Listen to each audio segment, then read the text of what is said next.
وي شركة مصرية 100% بتحتفل ان بقى عندها 12 مليون مستخدم مصري، بس استخدمت كاست وممثلين مش مصريين. بقينا بنخدم 12 مليون مصري، بنشكركم وبنوعدكم ان اللي جاي احسن بكتير.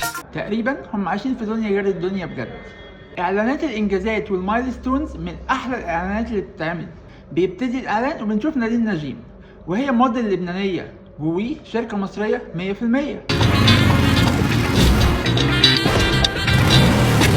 طب تعالوا نرجع بالزمن لورا 22 سنه ونشوف اعلانات اتصالات لما كانت بتحتفل بمرور 10 سنين على وجودها في مصر. حلو مجنون اللي يفكر الدنيا فيها اكتر، طب فين وازاي والمين. الاعلان بيبتدي بيسرى. طب هقول لكم كمان، تعالوا نشوف موبينيل. علشان لازم نكون مع بعض. الاعلان مفيهوش حد مشهور اصلا، ده حتى بدايته متصوره تحت الكوبري، بس مصري 100% وشبهنا، عشان كده معلق في دماغنا حتى بعد ما عدى عليه اكتر من 22 سنه دلوقتي. مدد الشوق حكاوينا من ورث جدود اهالينا، رجاله جداد وهليله يا واد وكان يا مكان كانت حكاوي زمان. اللي بيجمع ما بينهم كلهم ان ده اعلان بيشرح فيه انجاز، فلازم يبقى فيه ثقه وتريشيك، وفي فرق كبير جدا ما بين الثقه والغرور، مع اني شايف ان حتى في الغرور مش عارفين يعملوها. غير اي حد انا في حته تانيه، هو ده تمثيل واحد مغرور؟ غير الدنيا انا انسى حد، ده انا لوحدي دنيا. ما هو اكيد انت لازم تبقى لوحدك دنيا، مفيش حد بيعمل كده.